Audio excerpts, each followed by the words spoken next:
Hey guys, welcome back to another soothing expedition with the Atlas Archives.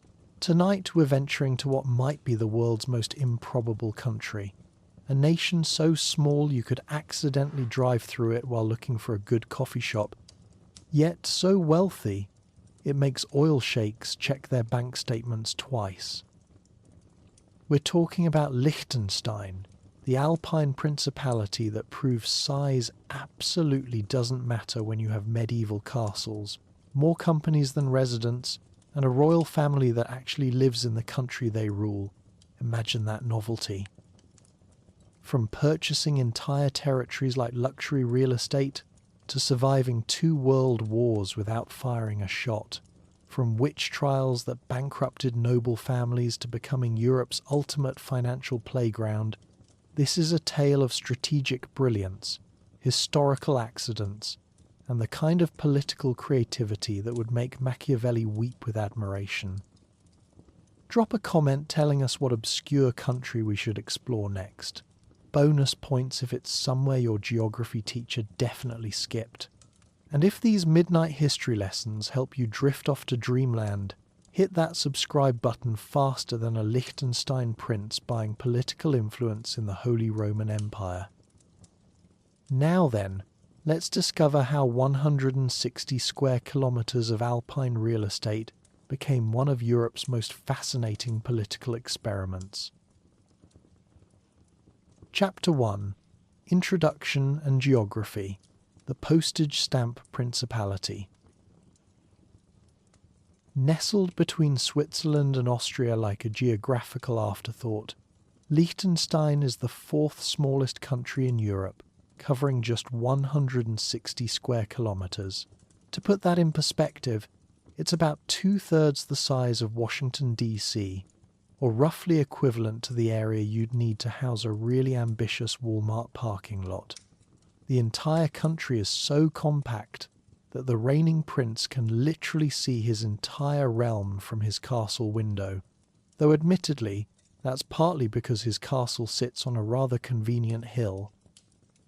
This diminutive principality occupies a slice of the Rhine Valley, wedged into the Alps like nature's own geographical bookmark. The western border follows the Rhine River for about 27 kilometers, creating a natural boundary with Switzerland that's so friendly. Customs officers probably wave at each other across the water. To the east, the land rises dramatically into the Austrian Alps, reaching its highest point at Grauspitz, which stands at 2,958 meters above sea level. It's a mountain so tall that on clear days, you can supposedly see 4 countries from its peak, assuming you can convince your lungs to function at that altitude. The landscape of Liechtenstein reads like a geography textbook's greatest hits compilation. The western third consists of fertile Rhine Valley lowlands, where elevations hover around 400 to 500 meters above sea level. This is where most Liechtensteiners live, work, and presumably debate whether their country is too small or just the right size for maximum coziness. The soil here is rich and alluvial, deposited over millennia by the Rhine's generous floods, creating agricultural land so fertile that even the most botanically challenged gardener could probably grow something edible. Moving eastward, the terrain becomes increasingly dramatic, transitioning into foothills and then proper alpine peaks. This eastern region, known as the Oberland, contains about 2/3 of the country's territory but only about 1/6 of its population. It's a land of steep valleys, dense forests, and meadows so picturesque they look like they were designed by someone with a severe case of romantic idealism. The forests are predominantly coniferous, filled with spruce, fir and pine trees that have probably witnessed more history per square meter than most other trees on the planet. Liechtenstein's climate is surprisingly complex for such a small nation, featuring what meteorologists call a continental alpine climate. Winters are moderately cold, with temperatures averaging around -1 degree Celsius in January. while summers are pleasantly warm, reaching average highs of about 24 degrees Celsius in July. The Rhine Valley enjoys a slightly milder microclimate, protected from harsh winds by surrounding mountains, creating conditions that are ideal for agriculture and outdoor activities that don't require excessive sweating.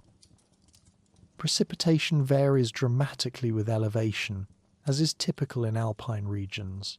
The valley floor receives about 900 millimeters of rainfall annually, while the mountain peaks can see up to 2,000 millimeters. This means that while valley residents might be enjoying a pleasant afternoon stroll, people just a few kilometers away in the mountains could be building snow forts or practicing their yodeling in a blizzard. It's the meteorological equivalent of having 4 seasons in one country, except sometimes they all happen simultaneously in different zip codes. The Rhine River, Liechtenstein's western boundary, deserves special mention as both a geographical feature and a historical lifeline.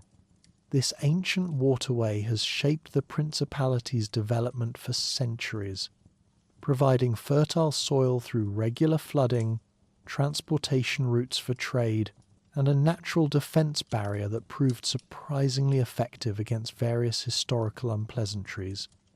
The river flows northward toward Lake Constance, carrying with it centuries of alpine runoff and probably the occasional lost tourist who took a wrong turn while kayaking.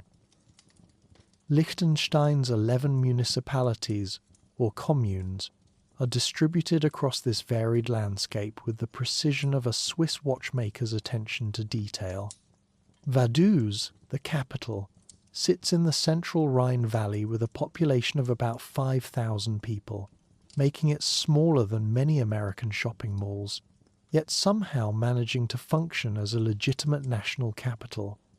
The largest municipality is Scharn, home to approximately 6,000 residents, while the smallest, Planken, boasts fewer than 500 inhabitants and probably knows everyone's coffee order by heart. The Principality's compact size creates some amusing practical realities. The entire country has only one hospital, located in Vaduz, which means that medical emergencies have an extremely limited commute. There's no airport within Liechtenstein's borders. The closest is Zurich, about an hour and a half away by car. The national soccer stadium holds more people than some of the country's municipalities, and the entire nation has fewer than 40,000 residents, making it smaller than many suburban towns. Despite its Lilliputian proportions, Liechtenstein punches well above its weight in terms of economic output and international influence. The country boasts the highest gross domestic product per capita in the world, an achievement that's particularly impressive considering you could walk across the entire nation in a few hours. This economic success stems largely from its strategic position between major European markets, favourable business laws, and a banking sector that's attracted international attention for reasons both laudable and occasionally controversial. The Principality's location has been both blessing and curse throughout history. Situated along ancient trade routes connecting northern and southern Europe, Liechtenstein has always been in the path of commerce, culture, and occasionally uninvited armies. The Alps provided natural fortification, while the Rhine Valley offered fertile ground for agriculture and easier passage for travellers. This geographic positioning would prove crucial in shaping the tiny nation's unique path through European history. Liechtenstein's natural resources are modest but well utilised. The forests provide timber, the mountains offer opportunities for tourism and hydroelectric power generation, and the valley soils support agriculture focused mainly on cattle farming, dairy production, and wine cultivation. The wine industry deserves particular mention. In a country where you can literally bike from vineyard to vineyard in an afternoon, local vintners have developed a surprisingly sophisticated wine culture that produces bottles worth celebrating, assuming you can pronounce their names correctly. The country's flora and fauna reflect its alpine environment, with over 900 plant species documented within its borders. Wildlife includes red deer, roe deer, foxes, and various bird species, though the animals probably spend more time crossing international borders than most humans. The Principality has made significant efforts toward environmental conservation, maintaining about 43% of its territory as forested land and establishing nature reserves that protect alpine ecosystems. Transportation within Liechtenstein is refreshingly straightforward, mainly because there isn't enough space for it to be complicated. The country has approximately 380 kilometers of roads, including one main highway that runs north-south through the Rhine Valley. Public transportation consists primarily of bus services that connect all municipalities, operated with Swiss efficiency and Austrian charm. The postal bus system is so reliable and comprehensive that owning a car is more luxury than necessity for many residents. This tiny principality's geographical characteristics have fundamentally shaped its development, creating a nation that's both fiercely independent and necessarily cooperative with its neighbours. The mountains provided natural defences that allowed Liechtenstein to maintain its sovereignty through centuries of European turmoil, while the valley's fertility ensured economic sustainability. The Rhine River connected it to broader European trade networks, enabling prosperity that far exceeded what one might expect from such a geographically constrained nation. The administrative efficiency of governing such a compact territory creates some delightfully unique situations. Cabinet meetings could theoretically be held as walking meetings that traverse the entire country. Municipal boundaries are so close together that mayors probably wave at each other from their office windows. The Prime Minister's commute to work is measured in minutes, not hours, and emergency services can reach any location in the country faster than it takes most people to find their car keys. Liechtenstein's telecommunications infrastructure reflects both its modern sophistication and geographical reality. The entire country can be covered by a surprisingly small number of cell towers, making nationwide coverage a much more manageable endeavour than in larger nations.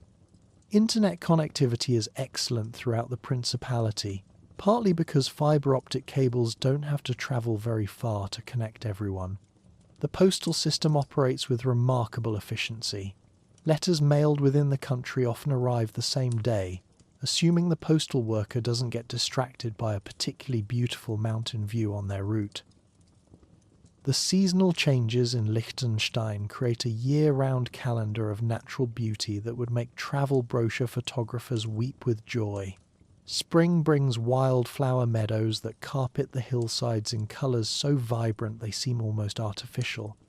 Summer transforms the Rhine Valley into a lush green corridor, perfect for hiking, cycling, and outdoor festivals where half the country can actually attend without causing a traffic jam. Autumn paints the deciduous forests in brilliant reds and golds, while winter blankets the mountains in snow that's perfect for skiing, assuming you don't mind sharing the slopes with the entire national population. The country's agricultural sector, while small, demonstrates remarkable efficiency and quality. Liechtenstein's farms are predominantly family-owned operations that have been passed down through generations, creating an agricultural tradition that emphasizes sustainable practices and high-quality products. Dairy farming is particularly important, producing milk, cheese, and other products that supply both local markets and export to neighbouring countries. The agricultural landscape is dotted with traditional Alpine chalets and modern farming facilities, creating a picturesque blend of old and new that photographers find irresistible. Water resources in Liechtenstein are abundant and carefully managed. Mountain streams cascade down from the Alpine peaks, providing fresh water for municipal supplies and contributing to the Rhine's flow. The country has invested heavily in water treatment and distribution infrastructure, ensuring that tap water quality meets the highest standards. Hydroelectric power generation from these mountain streams provides a significant portion of the country's electricity needs, making Liechtenstein relatively energy self-sufficient and environmentally conscious. The Principality's commitment to environmental protection is remarkable for such a small nation. Despite limited space, Liechtenstein has established multiple nature reserves and protected areas that preserve alpine ecosystems and provide habitat for native wildlife. The country participates in international environmental agreements with the same seriousness as much larger nations, proving that environmental stewardship isn't determined by geographical size but by political commitment and citizen engagement. Border crossings between Liechtenstein and its neighbours are so casual they often go unnoticed by visitors. There are no major customs facilities or lengthy immigration procedures, just simple markers indicating you've crossed from one country to another. This seamless integration with neighbouring nations reflects centuries of peaceful coexistence and mutual cooperation. Many residents cross borders daily for work, shopping, or recreation, making international travel as routine as commuting to the next town over. The tourism infrastructure in Liechtenstein is perfectly scaled to the country's size and natural attractions. Hiking trails are well maintained and clearly marked, leading visitors through forests, meadows, and mountain paths that offer spectacular views at every turn. The trail system is comprehensive enough to keep serious hikers busy for days, yet compact enough that you'll never be too far from civilization. Mountain huts and alpine restaurants provide rest stops and local cuisine, often staffed by people who can tell you exactly which mountain peak you're looking at, and probably its elevation to the nearest meter. As we settle into our exploration of this remarkable little country, it's worth remembering that Liechtenstein's greatest geographical asset isn't its mountains, rivers, or fertile valleys. It's the sheer audacity of existing as a sovereign nation in such a small space, proving that size really doesn't matter when you have spectacular alpine views, excellent chocolate, and a royal family that actually lives in the country they rule. The Principality stands as living proof that good things indeed come in small packages, and that sometimes the most interesting stories are found in the most unexpected places. In the next chapter, we'll delve into how this postage stamp of a principality came to be. But for now, let the gentle Rhine flowing past ancient castles carry you toward dreams of mountain meadows and improbably successful micronations. Chapter 2. Early History and Formation, from Stone Age settlers to Holy Roman subjects. Having established our cosy geographic foundation, we now venture backward through the mists of time to discover how this postage stamp of a principality came to be inhabited by actual human beings. Spoiler alert, it involved Celtic warriors, Roman road builders, Germanic migrants who couldn't read maps properly, and enough medieval political manoeuvring to make modern politics seem refreshingly straightforward. The story of human habitation in what would eventually become Liechtenstein begins during the Middle Paleolithic era, when our ancient ancestors decided that this particular slice of the Rhine Valley looked like an excellent place to avoid saber-toothed tigers and practice their cave painting techniques. Archaeological evidence suggests continuous human presence since the later Stone Age, around 4000 to 1800 BCE, when enterprising Neolithic farmers established settled communities in the fertile valleys. These early residents were apparently quite forward-thinking, choosing a location that would still be considered prime real estate several millennia later. By 5300 BCE, farming settlements had sprouted throughout the Rhine Valley like prehistoric suburbia, complete with domesticated animals and the world's first property disputes. The inhabitants of this period were industrious folk who built substantial settlements, cultivated crops, and presumably spent their evenings complaining about the weather and rising grain prices. Archaeological excavations have revealed extensive evidence of their daily lives, including pottery, tools, and the remains of wooden structures that suggest these ancient Liechtensteinians took their home construction quite seriously. The Late Iron Age brought the arrival of Celtic culture, specifically the Hallstatt and Latin periods, beginning around 450 BCE. These Celtic inhabitants were considerably more sophisticated than their Stone Age predecessors, having mastered metallurgy, established trade networks, and developed what archaeologists politely describe as complex social structures, which is academic speak for they had kings, warriors, and people who got to tell everyone else what to do. The Helvetii tribe was particularly prominent in this region, establishing settlements and trade routes that connected the Alpine valleys to broader European networks. One of the most spectacular archaeological discoveries in Liechtenstein occurred in 1932 near Gutenberg Castle in Balzers, where the Rheinberger brothers unearthed a treasure trove that would make Indiana Jones weep with envy. This collection of Celtic bronze figurines, weapons, and ceremonial objects represents one of the most significant Latin period discoveries in the entire Celtic world. The bronzes demonstrate remarkable metallurgical skill and religious significance, suggesting that this tiny corner of the Alps was far more important to ancient Celtic society than its modest size might suggest. Among the most impressive finds was a Celtic iron sword from the 4th century BCE, measuring 80 centimetres in length, and discovered at an elevation of about 1,800 metres on Alp Balzner Matter. Finding a Celtic sword at such altitude suggests either that ancient warriors were remarkably fit hikers, or that they had very specific ideas about where to conduct their religious ceremonies. The sword's excellent preservation and craftsmanship indicate that whoever lost it was probably quite upset about the whole situation. Celtic religious practices in the region involved votive offerings deposited at sacred sites, often in locations with dramatic natural features like mountain peaks, springs, or forests. The bronze figurines found near Gutenberg represent humans, animals, and divine figures, suggesting a complex religious system that honoured multiple deities and involved elaborate ceremonies. These weren't simple farming communities content with basic survival. They were sophisticated societies with artists, metal workers, priests, and probably the Bronze Age equivalent of tax collectors.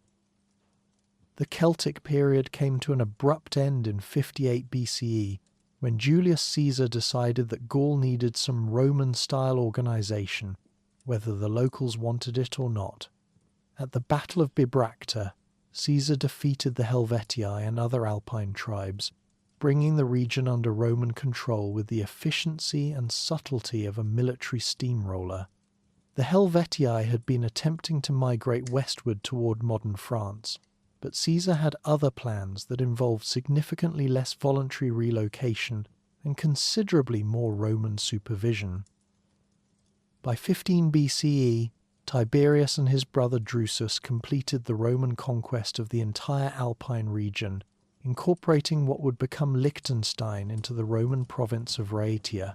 The Romans approached colonization with their characteristic thoroughness, establishing military garrisons, building roads, and creating administrative systems that would have made modern bureaucrats proud. Large legionary camps at Brigantium near Lake Constance and Magia in Switzerland provided security and served as centres for Roman civilization, though the soldiers stationed there probably complained about the mountain weather and requested transfers to warmer provinces. Roman engineering left an indelible mark on the landscape, most notably through the construction of a major road that traversed the region from south to north. This highway connected the broader Roman road network, following the right bank of the Rhine and linking the Alpine passes with destinations throughout the empire. The road represented more than mere transportation. It was a symbol of Roman authority, a conduit for trade, and probably the world's first example of infrastructure that looked suspiciously over-engineered for the local traffic volume. Roman civilization brought urban amenities to the Rhine Valley, including villas, baths, temples, and all the comforts that made provincial life bearable for Roman citizens missing the excitement of Rome. Archaeological excavations have revealed Roman villas in Scharnwald and Nendeln, complete with hypercaust heating systems, mosaic floors, and architectural features that suggest their owners enjoyed a lifestyle considerably more luxurious than their Celtic predecessors. These weren't simple farmhouses. They were sophisticated residences that combined Roman architectural principles with local materials and construction techniques. The Romans also established a military fort at Scharn, strategically positioned to monitor the Rhine crossing and control movement through the valley. This installation served dual purposes, protecting Roman interests from potential threats and providing a base for further expansion into the Alpine regions. The fort's remains suggest a substantial military presence, complete with barracks, administrative buildings, and probably a tavern where off-duty soldiers could complain about the local beer and reminisce about civilization. Roman rule brought profound cultural changes to the region, including the introduction of Christianity, Latin language, Roman law, and administrative systems that would influence European development for centuries. However, Romanization in the Alpine regions was never as complete as in other parts of the empire. Local Celtic traditions persisted, creating a hybrid Gallo-Roman culture that blended Roman innovations with indigenous practices. The mountainous terrain and scattered settlements made comprehensive Roman cultural penetration more difficult than in the urbanized lowlands of Gaul or Britain. The decline of Roman power began in the 3rd century CE, marked dramatically by the destruction of Brigantium around 260 CE by the Alemanni, a confederation of Germanic tribes who had apparently decided that Roman rule was optional. The Alemanni represented a new force in European politics, organized Germanic groups capable of challenging Roman military supremacy and establishing their own territorial claims. Their success against Brigantium demonstrated that Roman defences in the Alpine regions were becoming increasingly vulnerable to determined barbarian attacks. By the middle of the 5th century, Roman authority had collapsed entirely, and the Alemanni emerged as the dominant force in the region. These Germanic settlers didn't simply raid and leave, they established permanent communities, bringing their own languages, customs, legal systems, and architectural styles. The Alemanni settlement around 450 CE marked the beginning of Germanic cultural dominance that would shape the region's development for centuries to come. The Alemanni were not a single tribe, but rather a confederation of related Germanic groups who shared similar languages, customs, and territorial ambitions. They settled throughout the eastern Swiss plateau and the valleys of the Alps, with the territory that would become Liechtenstein located at the eastern edge of Alemannia. Unlike the Romans who imposed their culture from above, the Alemanni integrated with existing populations, creating new communities that combined Germanic traditions with Romanized local practices. The transition from Roman to Germanic rule wasn't accomplished overnight, nor was it uniformly peaceful. Archaeological evidence suggests that some Roman settlements were abandoned, while others continued under new management. The Alemanni brought their own agricultural techniques, settlement patterns, and social organization, gradually transforming the landscape from a Roman provincial backwater into something recognizably Germanic. They also brought their own religious practices, though Christianity had already taken root during the Roman period and continued to spread among both Germanic settlers and Romanized locals. In 504 CE, the Alemanni faced their own military reckoning when Clovis I, king of the Franks, defeated them at the Battle of Tolbiac. This victory brought Alemannia, including the future Liechtenstein territory, under Frankish hegemony, beginning a new chapter in the region's political development. The Franks proved to be more successful empire builders than either the Romans or Alemanni, establishing political institutions that would evolve into the medieval kingdoms of Europe. The Frankish Empire, under the Merovingian and later Carolingian dynasties, created a new political framework that balanced central authority with local autonomy.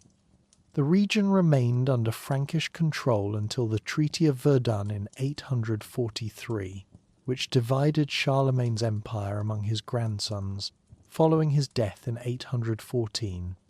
This division marked the end of unified Carolingian rule and the beginning of the complex territorial arrangements that would eventually produce the Holy Roman Empire. Under Frankish rule, the region experienced gradual Christianization, though pagan traditions persisted longer in the mountain valleys than in the more accessible lowlands. Irish monks played a crucial role in spreading Christianity throughout the Alpine regions during the 7th century, establishing monasteries and converting both Germanic settlers and Romanized locals. These religious communities became important centers of learning, agricultural innovation, and cultural preservation, maintaining literacy and classical knowledge during the turbulent early medieval period. The formation of the sub-country of Lower Raetia in 814 provided the first recognizable political identity for the territory now occupied by Liechtenstein. This administrative division created formal boundaries and governmental structures that would influence the region's development for centuries. The establishment of Lower Raetia represented more than mere bureaucratic reorganization. It marked the beginning of institutional continuity that would eventually evolve into modern Liechtenstein's political framework. Throughout this early period, the region's location at the intersection of major trade routes ensured continuous cultural exchange and economic development. The Rhine Valley served as a natural highway connecting northern and southern Europe, while mountain passes provided access to Alpine communities and Italian markets. This geographic advantage attracted merchants, artisans, and settlers who contributed to the region's growing prosperity and cultural sophistication. The linguistic evolution during this period deserves particular attention, as it fundamentally shaped the cultural identity of the region. Until approximately 1100 CE, Romansh remained the predominant language, a testament to the lasting influence of Roman civilization. However, Germanic dialects gradually gained ground, reflecting the growing dominance of Alemannic settlers and their descendants. This linguistic transition represented the gradual cultural integration of multiple populations over several centuries. In 1300 CE, another significant migration occurred when the Walsers, an Alemannic population from Valais, entered the region and established settlements in the higher mountain areas. The Walsers were remarkable for their ability to establish viable communities at elevations that previous settlers had considered too challenging for permanent habitation. The Walser settlement at Triesenberg represents one of the most successful examples of high-altitude colonization in medieval Europe, and their distinctive dialect continues to be spoken in modified form today. The Frankish period witnessed significant developments in agricultural technology and land management practices. The introduction of improved ploughing techniques, the three-field system, and selective breeding of livestock increased agricultural productivity substantially.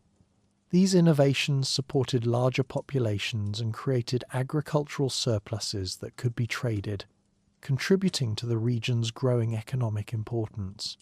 Monastic communities played crucial roles in preserving knowledge, developing new agricultural techniques, and establishing trade networks that connected local communities to broader European markets. The gradual development of feudal institutions created new forms of political organization that would dominate European society for centuries.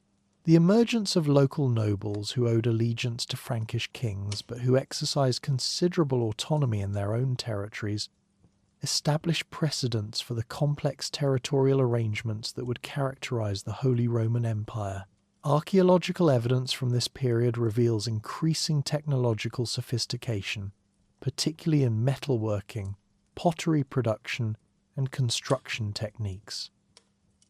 By the end of the first millennium CE, the territory that would become Liechtenstein had experienced successive waves of Celtic, Roman, Germanic, and Frankish influence, each leaving lasting marks on the landscape, culture, and political organization. This complex layering of civilizations created a unique regional identity that combined elements from multiple European traditions. The stage was set for the medieval developments that would eventually transform this strategic Alpine valley into one of Europe's most distinctive political entities, though that transformation would require several more centuries of dynastic maneuvering, territorial purchases, and the occasional outbreak of common sense among European nobility.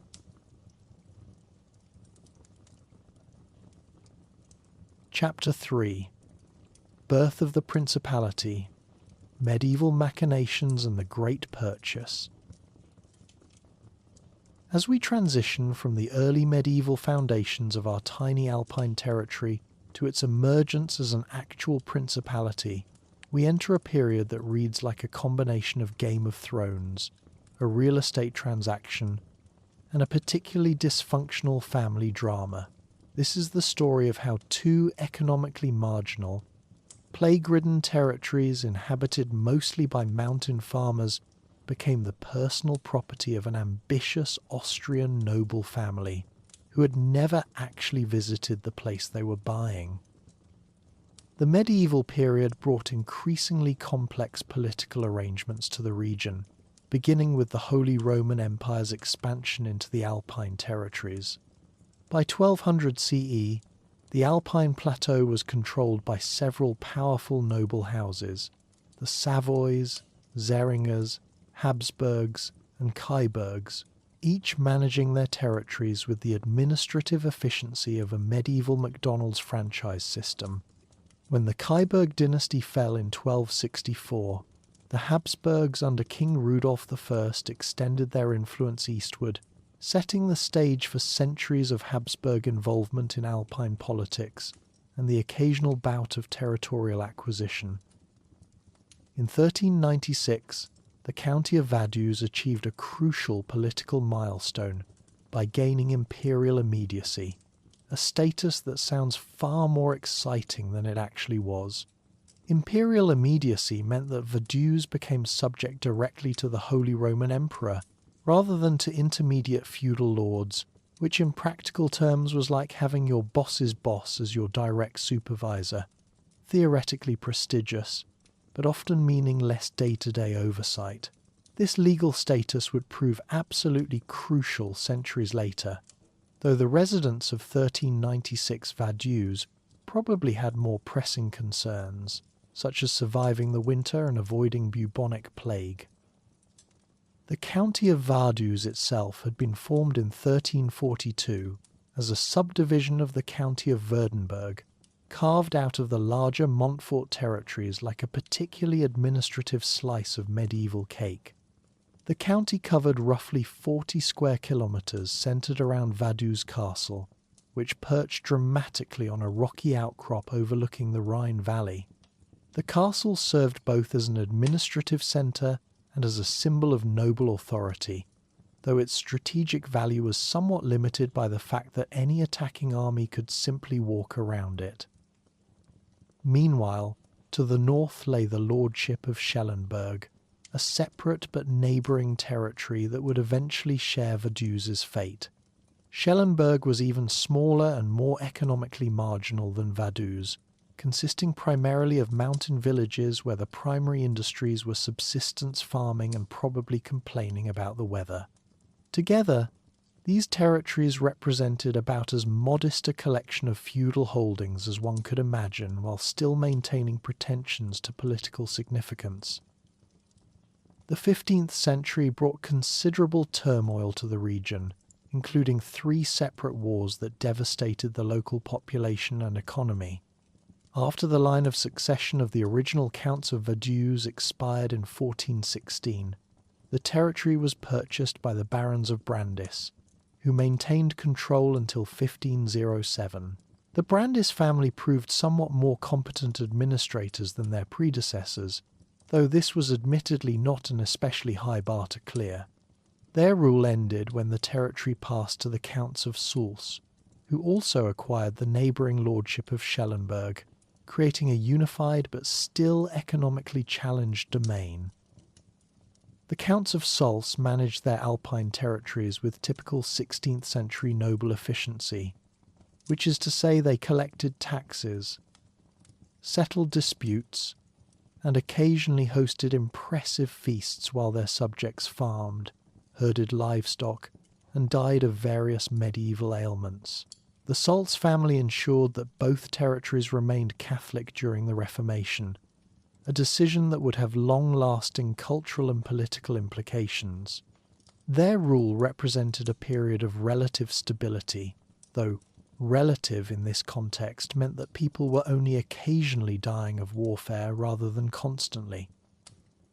In 1613, the political landscape changed dramatically when Count Caspar von Hohenems acquired both the county of Vaduz and the lordship of Schellenberg from the financially struggling Counts of Sulz.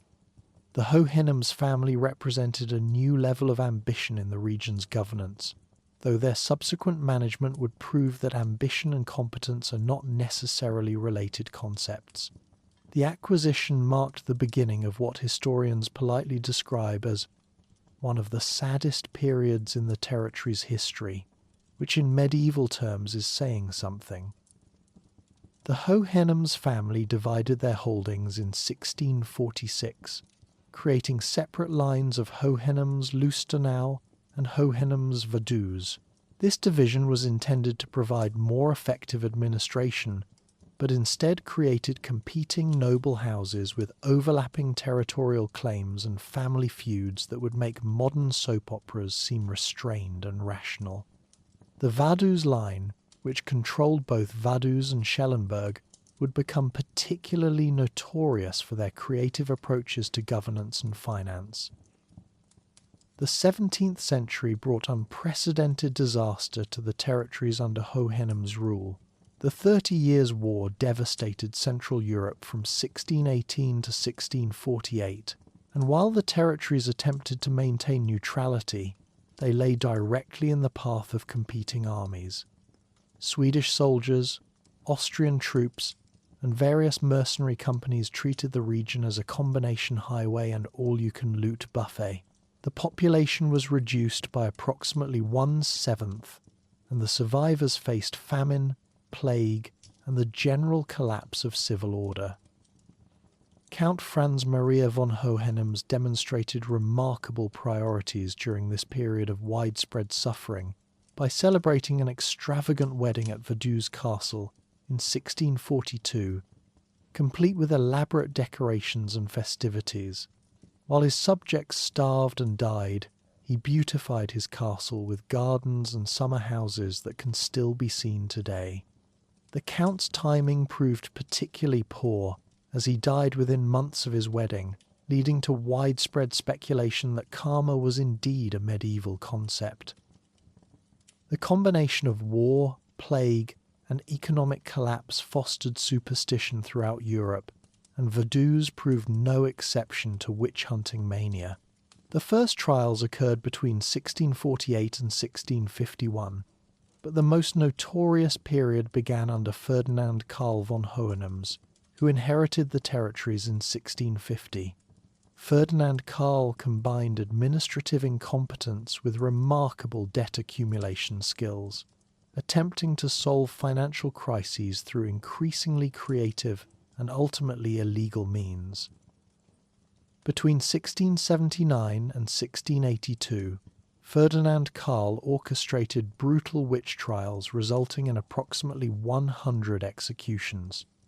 These trials were conducted with bureaucratic thoroughness, complete with detailed records, formal procedures, and standardized torture techniques. The trials served dual purposes: eliminating supposed supernatural evil while generating revenue through confiscating victims' property. It was governance by supernatural justification, considered excessive even by 17th century standards.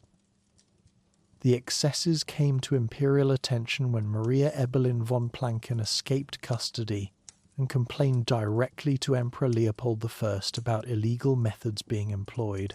A priest named Valentin von Kriss also provided testimony about systematic abuses.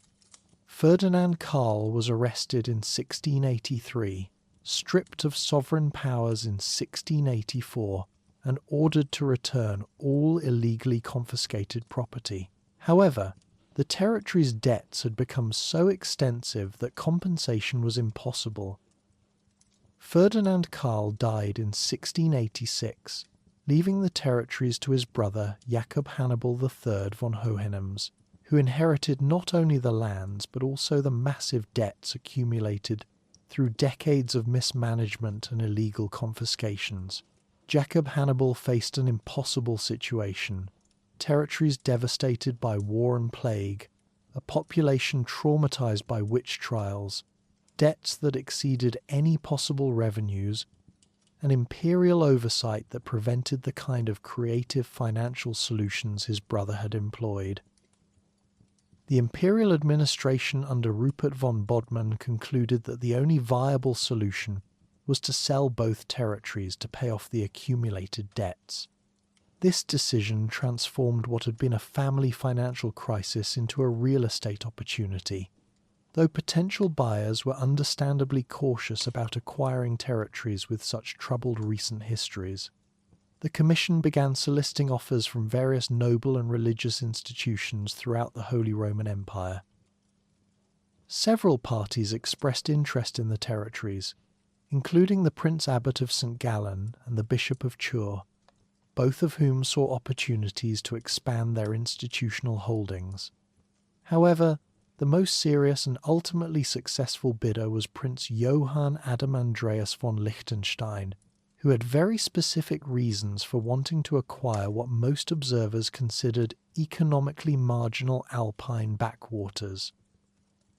The House of Liechtenstein represented one of the Holy Roman Empire's success stories, having served Habsburg rulers as advisors, diplomats, and military commanders since the 13th century.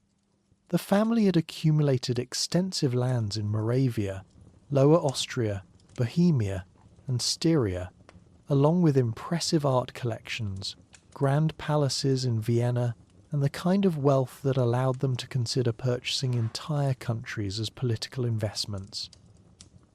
However, the Liechtenstein family faced a crucial political limitation.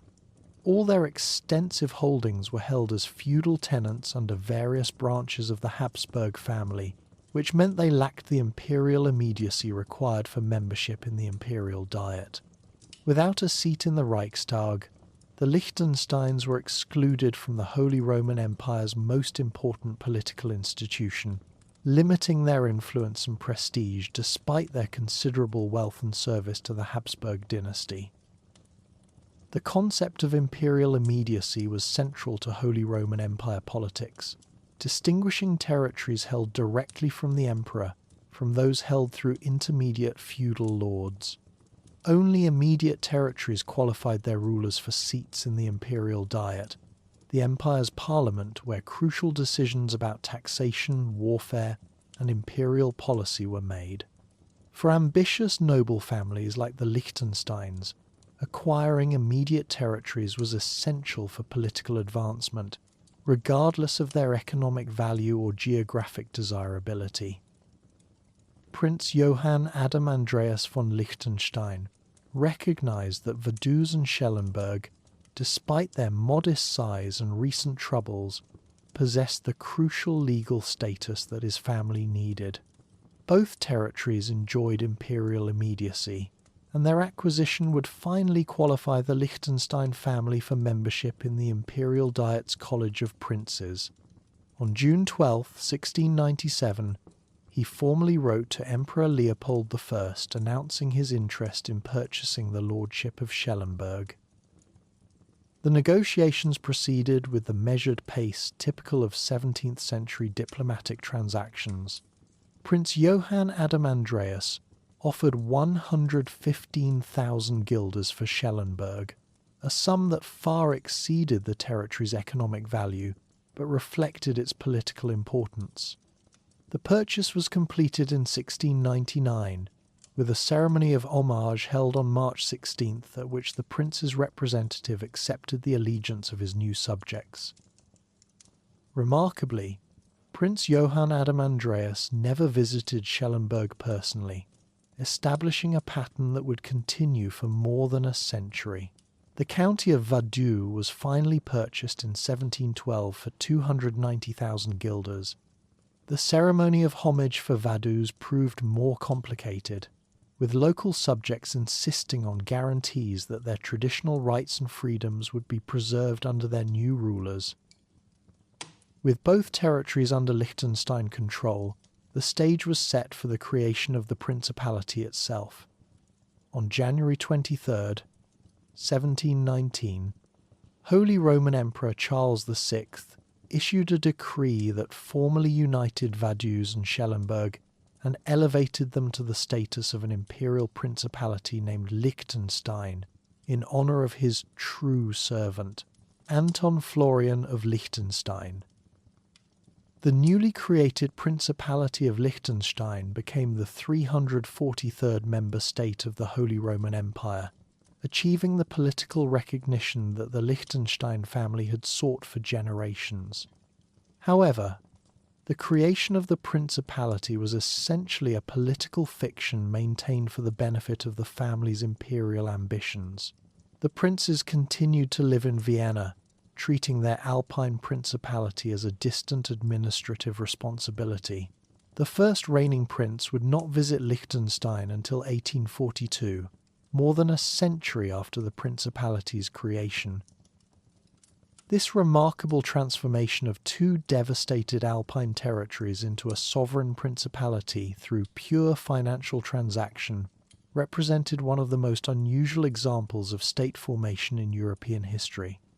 Unlike most nations, which emerged through conquest, inheritance, or popular uprising, Liechtenstein was literally purchased by a wealthy family seeking political advancement, creating a country that existed primarily to satisfy its owners' ambitions rather than to serve any particular national or cultural purpose.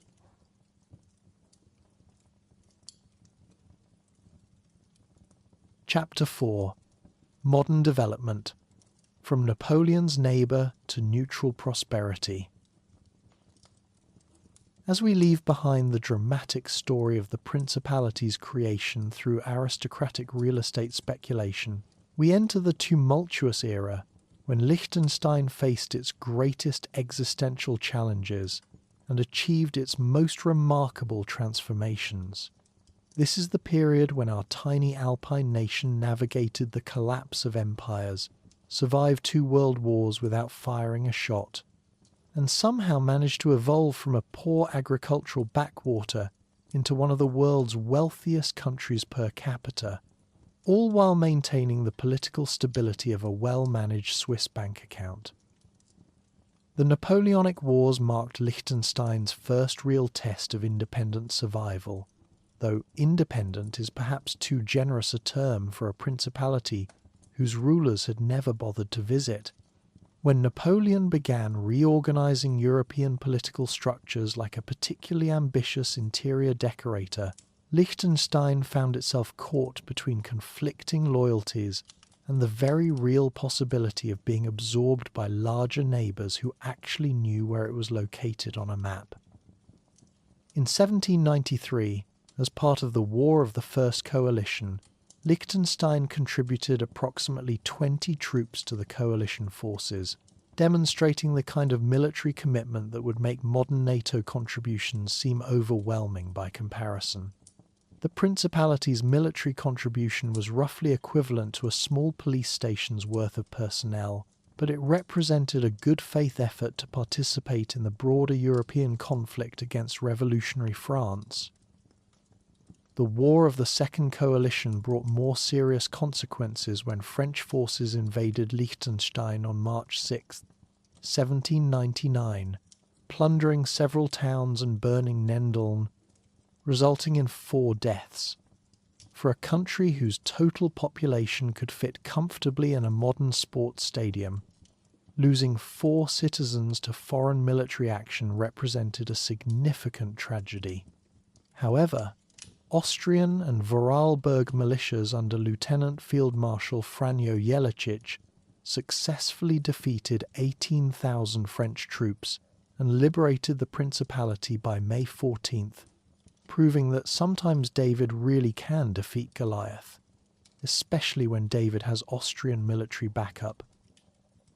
The dissolution of the Holy Roman Empire in 1806 created both crisis and opportunity for Liechtenstein. Napoleon initially considered allowing Bavaria to annex the Principality as payment for joining the Confederation of the Rhine, which would have ended Liechtenstein's independent existence before most of its subjects had learned to pronounce their country's name correctly.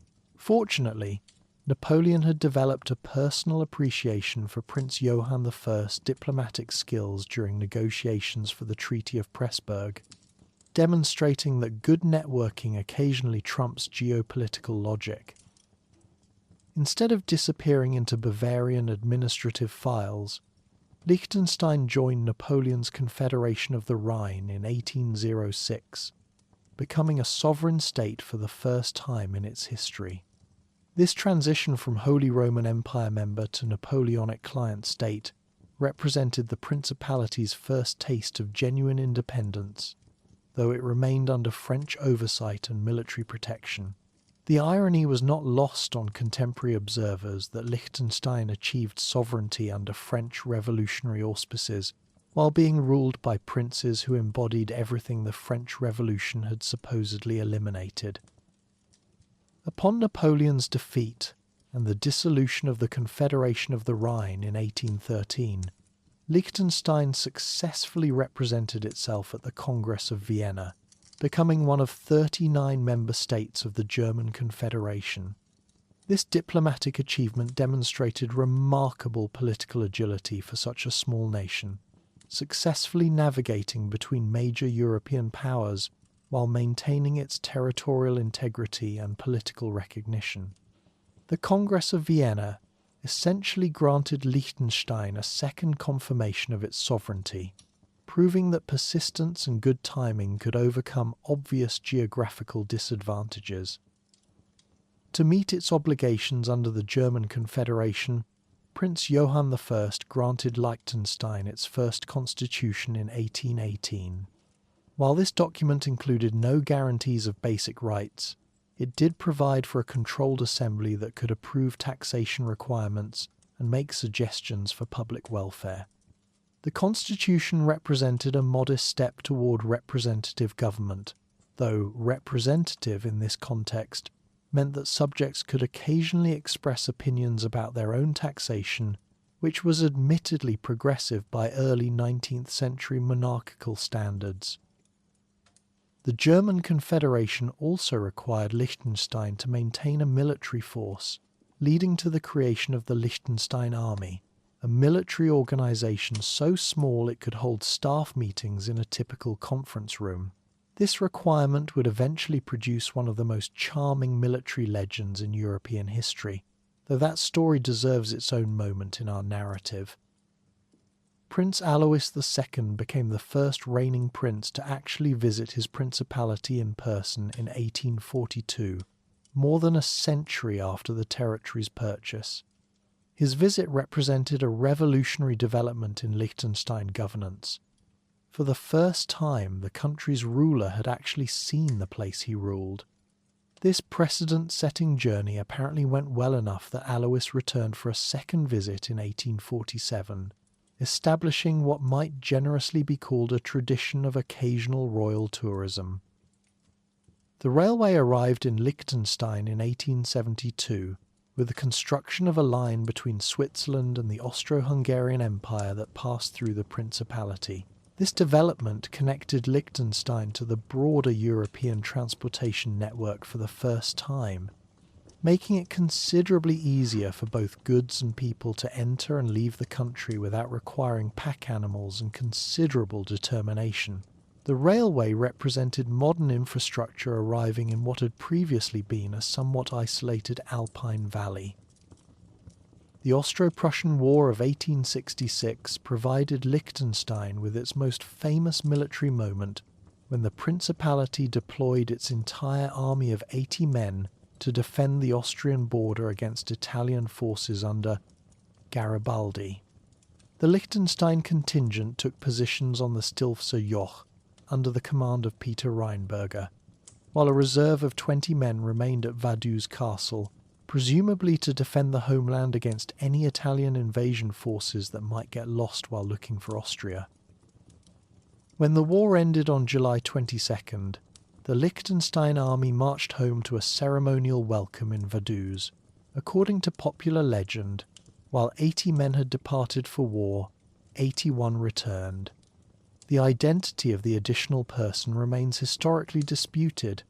Theories include an Austrian liaison officer who found the Liechtensteinians such pleasant company that he decided to accompany them home, or possibly an Italian farmer who became confused about which army he was supposed to join.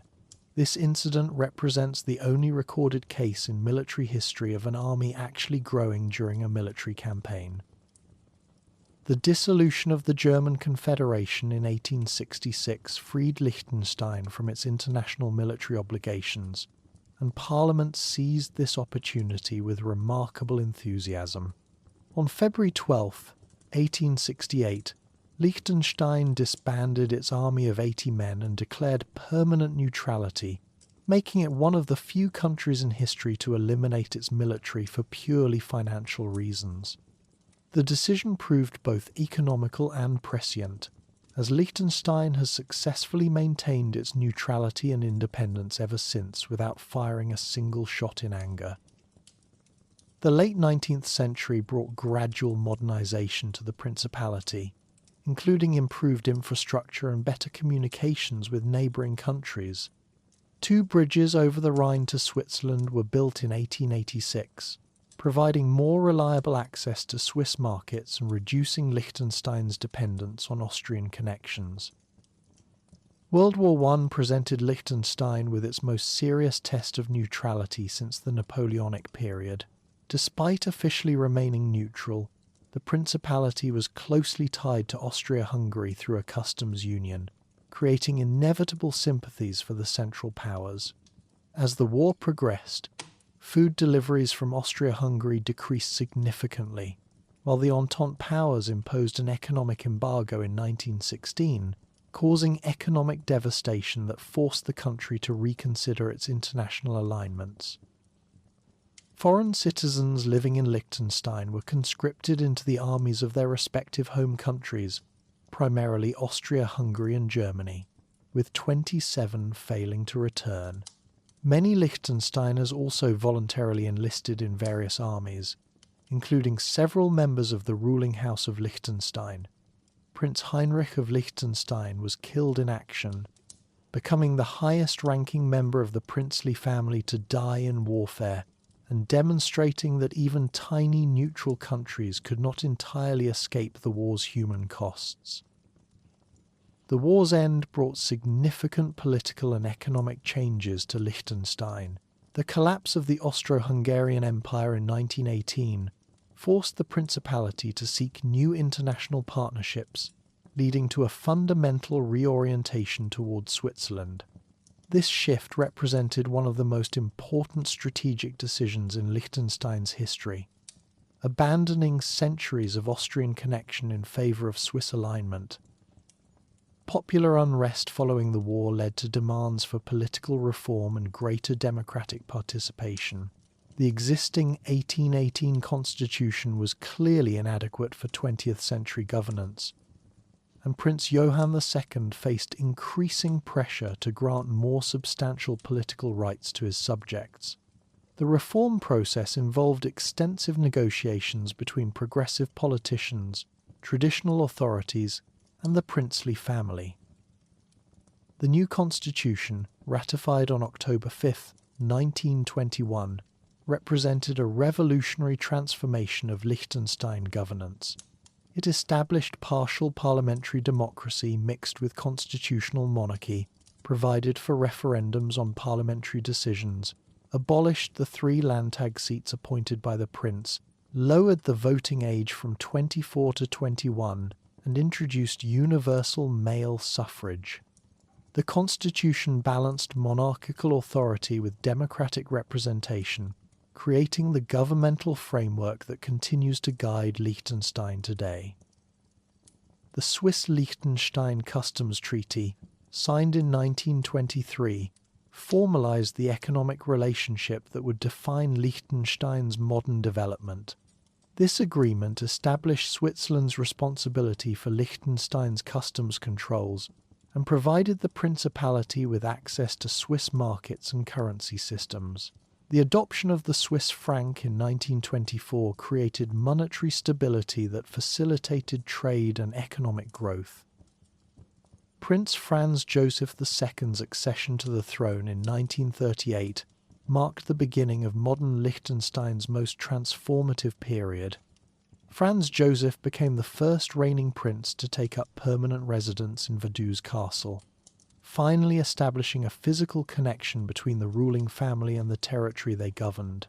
His decision to move to Liechtenstein was prompted by the German annexation of Austria, which threatened the family's traditional Moravian and Austrian estates. World War II presented Liechtenstein with extraordinary challenges and opportunities. The Principality maintained strict neutrality through parliamentary addresses and explicit government instructions, rejecting overtures from both Axis and Allied powers. Liechtenstein's lack of a standing army, combined with its geographic position and Swiss alignment, allowed the country to avoid invasion, though Soviet Allied forces briefly entered the Principality in 1945 without escalation. The formation of a coalition government between the Progressive Citizens Party and the Patriotic Union prevented political deadlock and helped maintain neutrality during the war period. Franz Joseph II oversaw this collaboration, ensuring that domestic political divisions would not compromise the Principality's international position. The 1939 silent election distributed parliamentary seats equally between the two parties without actual voting, demonstrating the kind of political pragmatism that characterized wartime governance. Liechtenstein's most notable wartime humanitarian action involved granting asylum to approximately 500 Soviet citizens who had sought refuge in the Principality at the war's end. When the Soviet Union demanded repatriation in August 1945, Liechtenstein refused despite increasing diplomatic pressure. The Principality maintained this position until Argentina offered the refugees asylum, demonstrating that even the world's smallest nations could uphold humanitarian principles when facing superpower pressure. The war's conclusion brought both losses and opportunities for the Liechtenstein family. Czechoslovakia and Poland expropriated all the dynasty's hereditary lands and possessions in Bohemia, Moravia and Silesia, representing over 1,600 square kilometers of agricultural and forest land. However, these losses forced the family to focus their attention and resources on developing the Principality itself, accelerating Liechtenstein's transformation from feudal backwater to modern state. Franz Joseph II's post-war leadership initiated the policies that would transform Liechtenstein into one of the world's wealthiest countries per capita. The prince promoted low corporate taxes, foreign investment incentives, and the development of specialized manufacturing industries. The Principality attracted firms specializing in metalworking, electronics, precision instruments, and dental products, creating a diversified industrial base that generated sustained economic growth. Banking secrecy laws introduced in the 1960s, combined with continued integration into Swiss monetary and customs unions, established Liechtenstein as an international financial centre.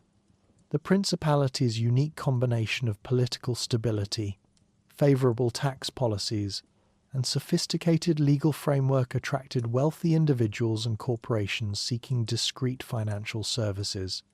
This development created the foundation for Liechtenstein's modern prosperity, though it would occasionally generate international controversy. By the time Franz Joseph II transferred executive powers to his son Hans Adam in 1984, Liechtenstein had completed its transformation from poor agricultural territory to prosperous modern state. The Principality's GDP per capita had reached levels that exceeded most European nations.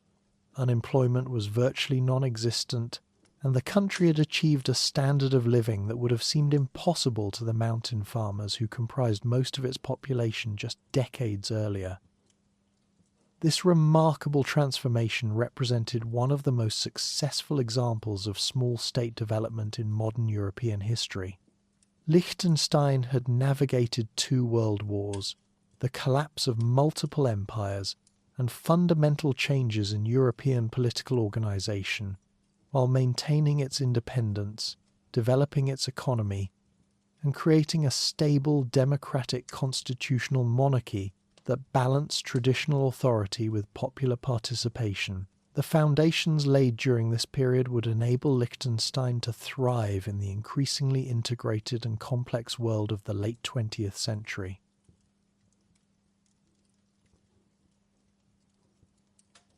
Chapter 5. Contemporary Liechtenstein: Banking, Ballots, and Benevolent Monarchy. As we transition from Franz Joseph II's transformative reign into the modern era, we encounter a Liechtenstein that has evolved from medieval principality to contemporary European microstate, complete with international memberships, constitutional controversies, and the kind of banking sector that makes other countries' tax authorities write very stern letters. This is the story of how Europe's 4th smallest nation navigated the complexities of late 20th and early 21st century politics, while maintaining its unique blend of democratic participation and monarchical authority. Prince Hans Adam II's accession to full authority in 1989 marked the beginning of Liechtenstein's most internationally active period. Unlike his predecessors, Hans Adam demonstrated a clear vision for positioning Liechtenstein as an active participant in European and global affairs, rather than simply maintaining the principality as a prosperous but isolated Alpine curiosity. His approach combined traditional monarchical authority with sophisticated understanding of international relations, creating what observers would later describe as either visionary leadership or benevolent autocracy, depending on their perspective. Hans Adam's first major international achievement was securing Liechtenstein's membership in the United Nations in 1990, making the Principality one of the world's smallest sovereign states to gain full UN recognition. This milestone represented more than ceremonial importance. It demonstrated that even microstates could participate meaningfully in international organizations, provided they possessed stable institutions, clear international commitments, and the diplomatic sophistication to navigate complex multilateral relationships. The Prince's backpack speech from 1970 had outlined his vision of an independent Liechtenstein foreign policy, free from Swiss diplomatic oversight in areas not covered by their customs union. This philosophy guided his systematic campaign to establish Liechtenstein as a distinct international actor. UN membership was followed by accession to the Council of Europe in 1978, demonstrating Liechtenstein's commitment to European democratic values and human rights standards, though this relationship would later prove more complicated than initially anticipated. European economic integration presented both opportunities and challenges for Liechtenstein's unique political and economic structure. The Principality had participated in the European Free Trade Association through Switzerland's membership since the 1960s, but Hans Adam recognized that changing European dynamics required more direct participation. In 1991, Liechtenstein became a full member of EFTA in its own right, establishing the Principality as an independent participant in European economic arrangements. The most significant milestone in Liechtenstein's European integration came with the negotiation of European Economic Area membership. The EEA represented an ideal compromise for small states seeking access to EU markets without full European Union membership and its accompanying sovereignty transfers. However, Liechtenstein's path to EEA membership proved more complex than anticipated, requiring careful negotiation with both Swiss and European authorities. In 1992, Hans Adam precipitated what became known as the Liechtenstein constitutional crisis by demanding that the Principality hold its EEA membership referendum before Switzerland's corresponding vote. Contrary to their traditional coordination on European matters, the Prince threatened to dissolve the Landtag and dismiss Prime Minister Hans Brunhart over this issue, demonstrating both his commitment to independent decision-making and his willingness to use constitutional powers to achieve policy objectives. When Switzerland rejected EEA membership in its December 1992 referendum, Liechtenstein faced a diplomatic challenge requiring considerable creativity. The Principality's customs union with Switzerland needed modification to allow separate EEA membership, requiring negotiations with Swiss authorities, European institutions, and EEA member states. The successful resolution of these negotiations demonstrated Liechtenstein's growing diplomatic sophistication and Switzerland's willingness to accommodate its smaller partners' independent initiatives. Liechtenstein finally joined the EEA on May 1, 1995, becoming the only microstate to achieve full EEA membership. This achievement provided the Principality with access to the EU's single market, while maintaining its unique political arrangements and fiscal autonomy. EEA membership has proven enormously beneficial for Liechtenstein's economy, with 76% of citizens expressing positive views of the arrangement in recent surveys. The benefits of EEA membership extended far beyond economic access.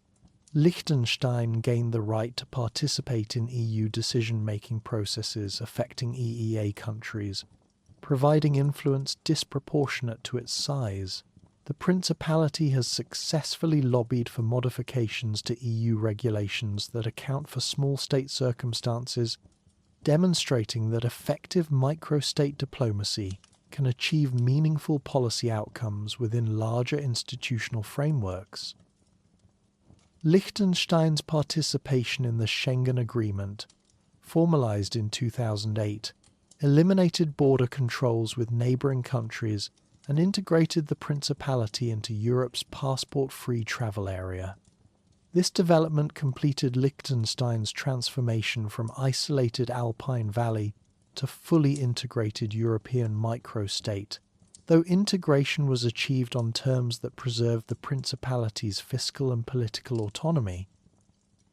However, the most controversial aspect of Hans Adam's reign involved domestic constitutional reform, culminating in the dramatic referendum of March 14, 2003. The Prince's constitutional proposals represented the most significant changes to Liechtenstein's political system since the 1921 constitution, expanding monarchical powers in ways that critics argued threatened democratic institutions.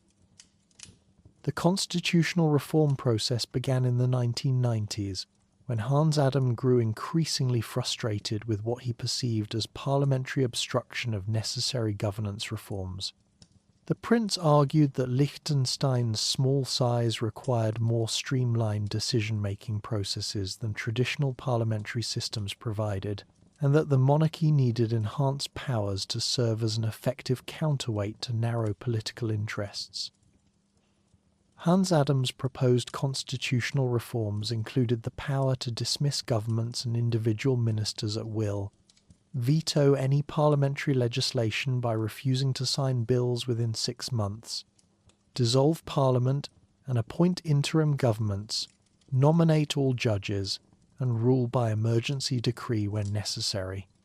These powers would make Liechtenstein's monarch one of the most powerful constitutional rulers in Europe, leading critics to argue that the reforms would create an absolute monarchy disguised as constitutional democracy.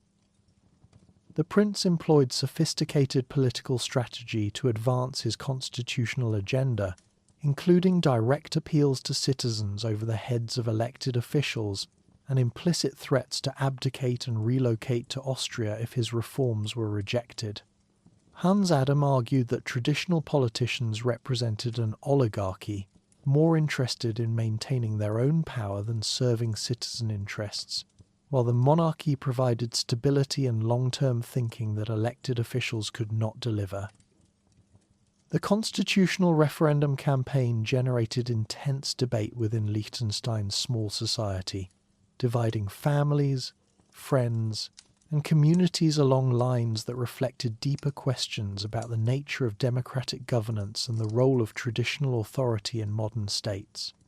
Supporters argued that the monarchy had historically protected Liechtenstein's interests more effectively than elected officials, while critics contended that the reforms would eliminate meaningful democratic accountability. On March 14, 2003, Liechtenstein voters approved Hans Adam's constitutional reforms by a margin of 64.3%, with turnout reaching 87.7%. The referendum result demonstrated substantial popular support for expanded monarchical authority, though it generated significant international criticism from organizations including the Council of Europe and various democracy monitoring groups. The European response to Liechtenstein's constitutional reforms highlighted tensions between popular sovereignty and international democratic standards. The Council of Europe's Venice Commission criticized the reforms as potentially creating a monarch exercising personal discretionary power, while Hans Adam threatened to withdraw Liechtenstein from the Council of Europe if it formally challenged the Principality's new constitutional arrangements. Hans Adam's confrontational approach to international criticism reflected his broader political philosophy that small states should prioritize effective governance over conformity to external expectations. The prince argued that Liechtenstein's citizens had democratically chosen to expand monarchical powers and that international organizations had no authority to override popular will expressed through legitimate referendum processes. In August 2004, Hans Adam transferred day-to-day governmental responsibilities to his son, hereditary Prince Alois, while retaining his position as head of state. This transition represented a generational change in Liechtenstein's leadership, though Alois has generally continued his father's political approach and constitutional interpretation. The delegation of authority allowed Hans Adam to focus on long-term strategic issues while ensuring continuity in the Principality's governance approach. A 2012 referendum provided additional evidence of popular support for the monarchy's enhanced role, when 76% of voters rejected proposals to limit the prince's veto powers over referendum. Results. This vote occurred after Alois announced he would veto any liberalization of Liechtenstein's restrictive abortion laws, demonstrating that the royal family's moral and political positions continued to command substantial popular support. Contemporary Liechtenstein's political system represents a unique hybrid that combines elements of direct democracy, parliamentary representation, and constitutional monarchy in ways that challenge conventional democratic categories. Citizens enjoy extensive referendum rights, including the ability to initiate constitutional changes, dissolve parliament, or even abolish the monarchy itself, while simultaneously accepting broad monarchical authority over government operations and policy implementation. The Principality's economic development during this period continued the transformation begun under Franz Joseph II, with Liechtenstein establishing itself as a major international financial centre. The banking sector, anchored by institutions like LGT Bank, owned by the princely family, attracted international wealth management clients seeking sophisticated financial services combined with political stability and favourable regulatory environments. However, Liechtenstein's banking sector also attracted international scrutiny regarding tax avoidance and financial transparency. A major controversy erupted in 2008 when German authorities obtained information about German citizens using Liechtenstein banks to evade taxes, leading to demands for greater financial transparency and cooperation with international tax enforcement efforts. The Principality responded to international pressure by implementing significant reforms to its banking and financial regulatory systems. These changes included enhanced disclosure requirements, expanded cooperation with foreign tax authorities, and adoption of international standards for combating money laundering and tax evasion. While these reforms reduced some of Liechtenstein's appeal as a tax haven, they enhanced its reputation as a legitimate financial centre operating within international legal frameworks. Liechtenstein's manufacturing sector has also evolved significantly during the contemporary period, with the Principality becoming a major centre for high-technology industries including precision instruments, electronics, pharmaceuticals, and advanced materials.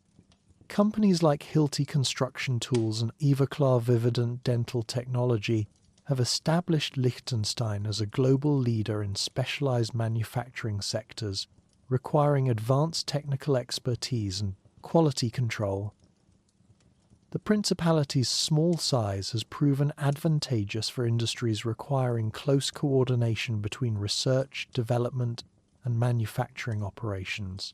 Liechtenstein's highly educated workforce, political stability, and strategic location within the European market have attracted international companies seeking to establish European operations that combine Germanic engineering traditions with flexible regulatory environments.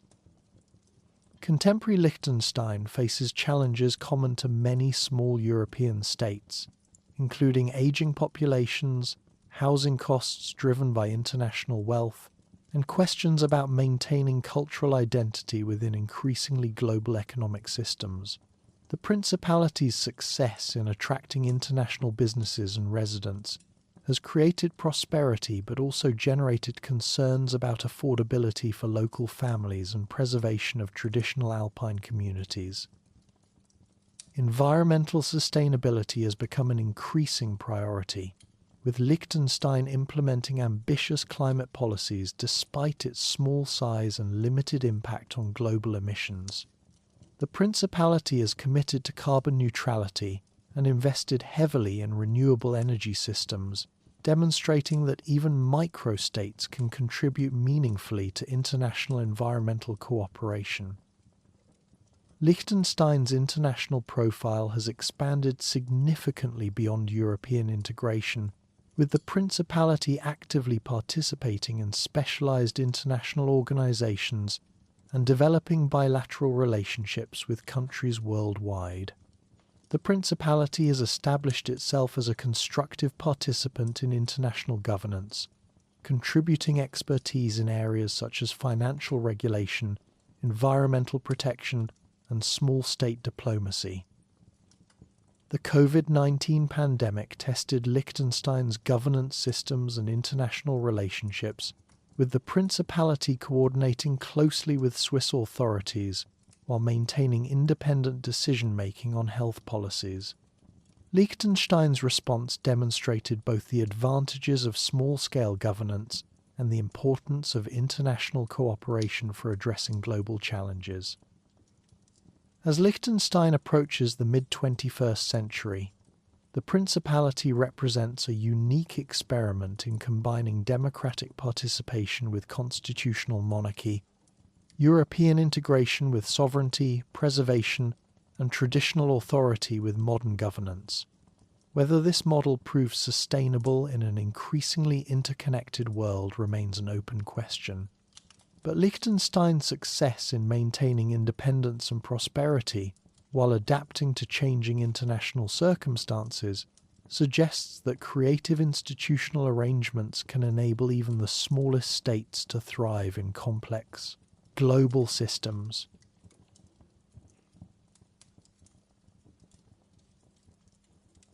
Chapter 6: Culture and Future – Alpine Soul in a Global World.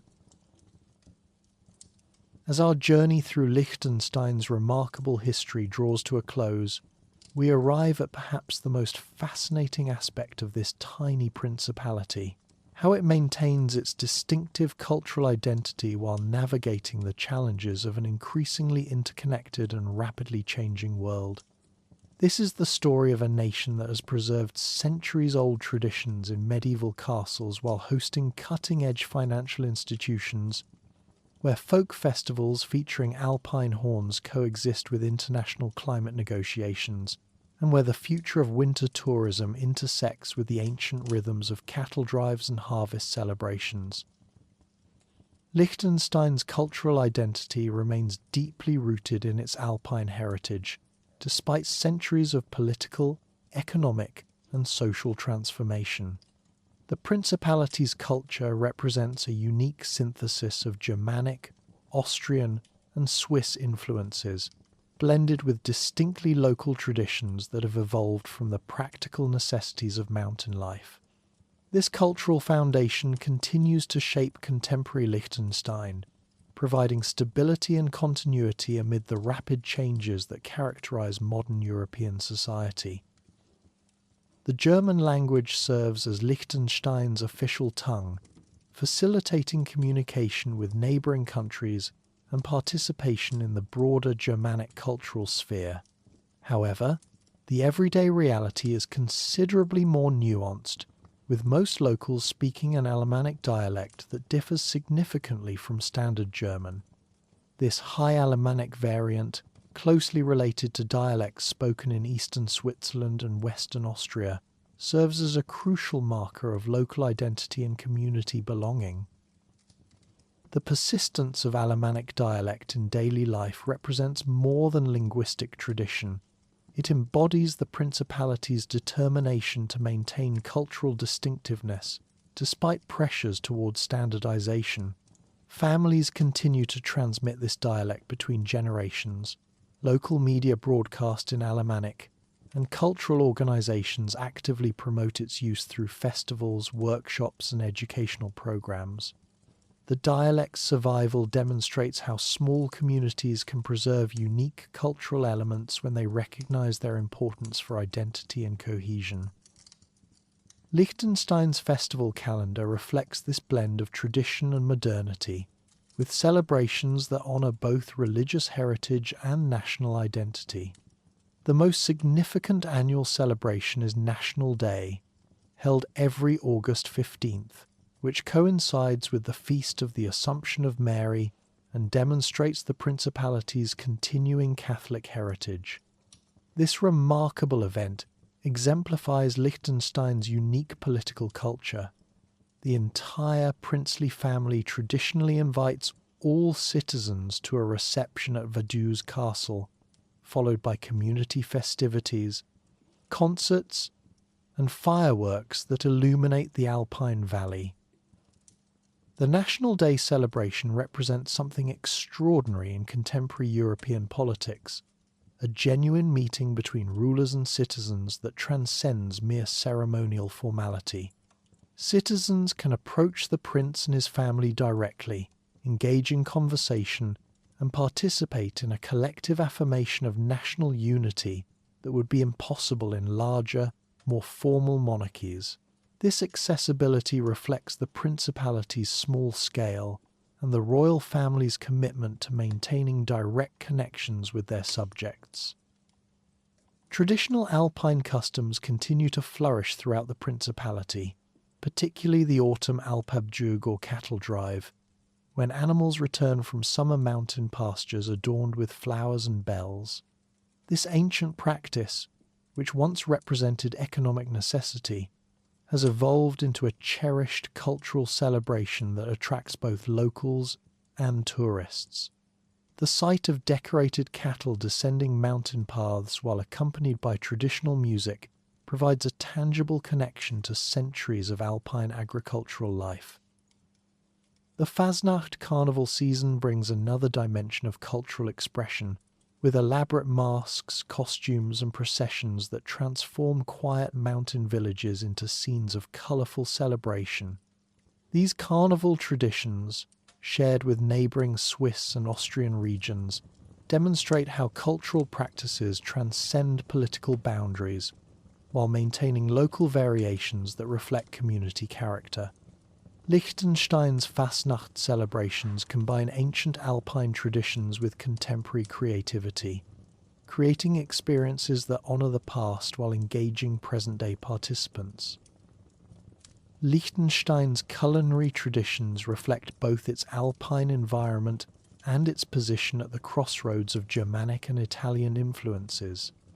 Käsknöpfler, the Principality's national dish, consists of fresh egg pasta served with melted cheese and caramelized onions, embodying the hearty, satisfying cuisine that sustained mountain communities through harsh winters. Torkerebel, another traditional favourite, represents comfort food at its finest, a cross between thick porridge and dumpling, typically accompanied by elderberry jam and cherished during family gatherings and special occasions. The Principality's wine culture deserves particular recognition, with local vineyards producing sophisticated wines that reflect both terroir and tradition. Liechtenstein's position in the Rhine Valley creates ideal conditions for viticulture, and local winemakers have developed techniques that combine traditional knowledge with modern innovations. Wine festivals throughout the year provide opportunities for communities to gather, celebrate harvests, and maintain social connections that have sustained Alpine societies for generations. Contemporary Liechtenstein faces the challenge of preserving these cultural traditions while accommodating the realities of a globalized economy and increasingly diverse population. With 1/3 of residents being foreign-born, the Principality must balance openness to international perspectives with commitment to maintaining cultural continuity. This challenge is not unique to Liechtenstein, but the Principality's small size makes successful integration particularly crucial for social cohesion. The education system plays a vital role in cultural transmission, with schools teaching both standard German and local dialect, providing instruction in traditional crafts and customs, and organising participation in community festivals. These educational initiatives ensure that younger generations understand their cultural heritage while developing skills necessary for contemporary economic participation. The balance between tradition and innovation in education reflects broader questions about cultural preservation in rapidly changing societies. Liechtenstein's commitment to environmental sustainability represents a natural extension of traditional Alpine values that emphasized harmony with mountain ecosystems. The Principality has adopted ambitious climate targets, including net zero emissions by 2050, demonstrating how small nations can provide leadership on global environmental challenges. This commitment reflects both practical necessity. As a mountain country, Liechtenstein is particularly vulnerable to climate change impacts and cultural values that emphasize stewardship of natural resources. The tourism sector embodies both opportunities and challenges for Liechtenstein's cultural and environmental future. Traditional winter tourism, centered on the small ski resort of Malbun, faces significant challenges from climate change, with rising temperatures threatening snow reliability and shorter winter seasons. However, the Principality has successfully developed summer tourism focused on hiking, cycling, and cultural experiences that showcase its historical heritage and natural beauty. Summer tourism allows visitors to experience authentic Alpine culture while generating economic benefits that support local communities. Hiking trails connect villages, castles, and mountain huts in networks that have served local populations for centuries, while modern amenities ensure safety and comfort for international visitors. This development model demonstrates how tourism can enhance rather than threaten cultural preservation when managed with sensitivity to local values and environmental constraints. Climate change poses particular challenges for a principality so closely tied to alpine ecosystems and mountain tourism.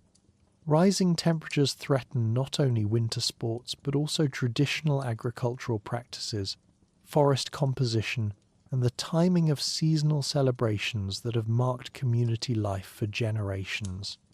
Liechtenstein's Climate Strategy 2050 acknowledges these challenges while outlining adaptation measures that protect both economic interests and cultural traditions. The Principality's response to climate challenges demonstrates how small nations can pioneer innovative approaches to environmental adaptation. Investments in renewable energy, sustainable transportation systems, and climate-resilient infrastructure show that even microstates can contribute meaningfully to global climate action. These initiatives reflect traditional Alpine values of careful resource management while embracing contemporary technologies and international cooperation. Liechtenstein's cultural institutions continue to evolve, balancing preservation of traditional arts with engagement in contemporary cultural movements. The Kunstmuseum Liechtenstein showcases both classical and modern art, while the National Museum preserves historical artifacts and educates visitors about the Principality's unique development. These institutions serve local communities while attracting international visitors, creating cultural bridges that enhance mutual understanding. The princely family's art collection, one of the world's most significant private collections, reflects centuries of cultural patronage that have shaped Liechtenstein's identity. Works by masters including Rubens, Van Dyck, and other European artists demonstrate the family's historical commitment to supporting artistic achievement. The collection's display in Vienna and occasional exhibitions in Vaduz provide opportunities for cultural education and international cultural exchange. Digital technology offers new possibilities for cultural preservation and transmission, with online platforms documenting traditional practices, dialect variations, and historical events. These digital initiatives ensure that Liechtenstein's cultural heritage remains accessible to future generations, while creating opportunities for international engagement with the Principality's unique traditions.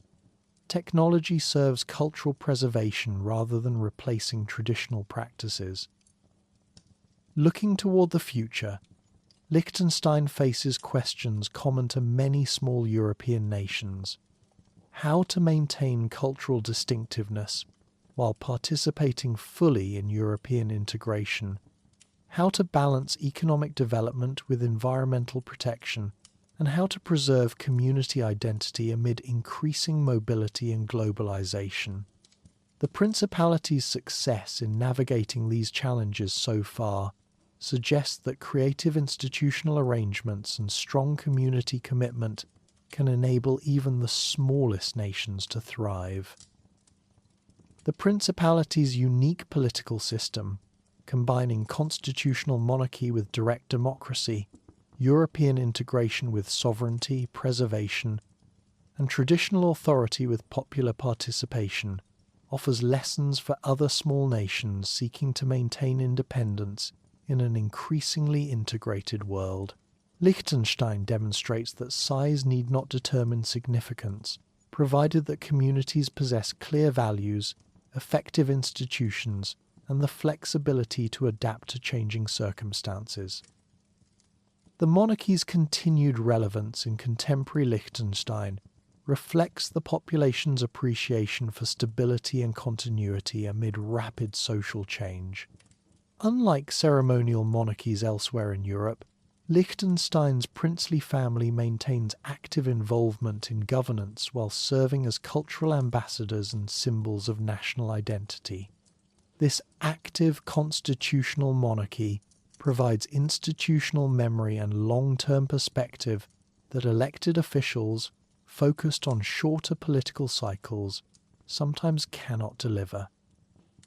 The Principality's approach to international relations demonstrates how microstates can exercise influence disproportionate to their size through strategic positioning, specialized expertise, and commitment to multilateral cooperation. Liechtenstein's participation in the European Economic Area, United Nations, and various international organizations shows that small nations can contribute meaningfully to global governance when they leverage their unique advantages and maintain clear diplomatic objectives. Economic diversification remains crucial for Liechtenstein's future prosperity, particularly as global financial services face increasing regulatory scrutiny and climate change threatens traditional tourism models. The Principality's success in attracting high-technology manufacturing, precision instruments, and innovative financial services demonstrates how small economies can thrive by focusing on specialized sectors requiring advanced skills and sophisticated infrastructure. Liechtenstein's future success will likely depend on continued innovation in balancing tradition with change, local identity with international engagement, and economic development with environmental stewardship.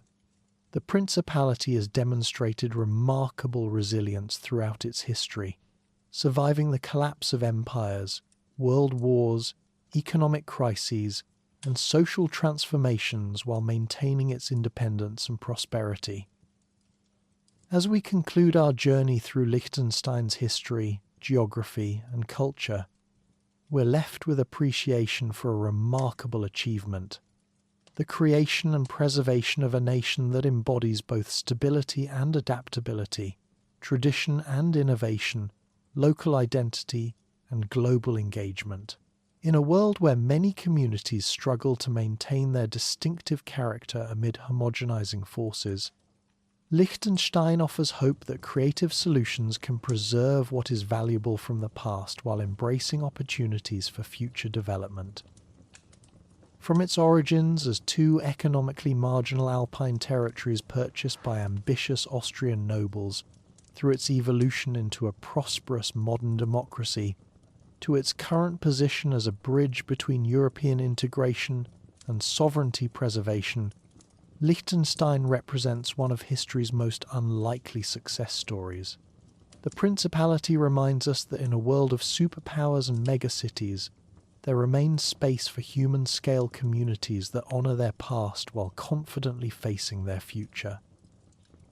Perhaps that is Liechtenstein's greatest gift to the world, the demonstration that good governance, cultural preservation, environmental stewardship, and economic prosperity are not merely theoretical possibilities but practical achievements within reach of communities committed to working together toward common goals.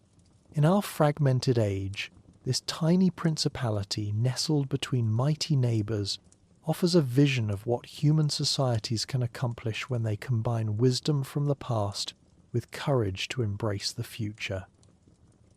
As the sun sets behind the Alpine peaks that have sheltered this remarkable principality for centuries, casting long shadows across the Rhine Valley where Roman legions once marched, where Celtic treasures lie buried, and where modern citizens continue the ancient work of building communities worth preserving, we're reminded that some of history's most important lessons come from the smallest places, and that the future of our shared world may depend as much on the creativity of microstates as the power of giants. Good night from the Principality of Liechtenstein, where size truly doesn't matter but character absolutely does.